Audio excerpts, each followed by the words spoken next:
This guide will walk you through the steps to remove your profile picture from Zoom. By following these simple steps, you can ensure your profile picture is deleted and no longer displayed on your Zoom account. Launch the Zoom application on your device. Once opened, locate and click on your profile icon, typically found in the top right corner of the interface. In the drop-down menu that appears upon clicking your profile icon, find and click the My Profile button to proceed to your profile settings.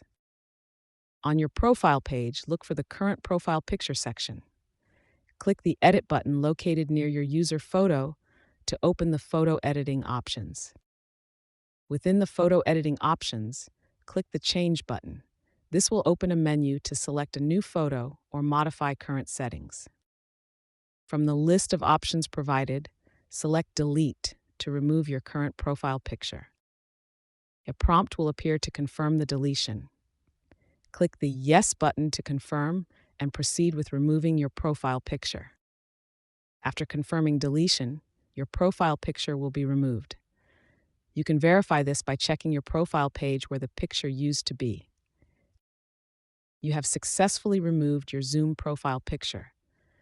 If you want to add a new photo or make other changes to your profile, you can do so by navigating back to the profile settings.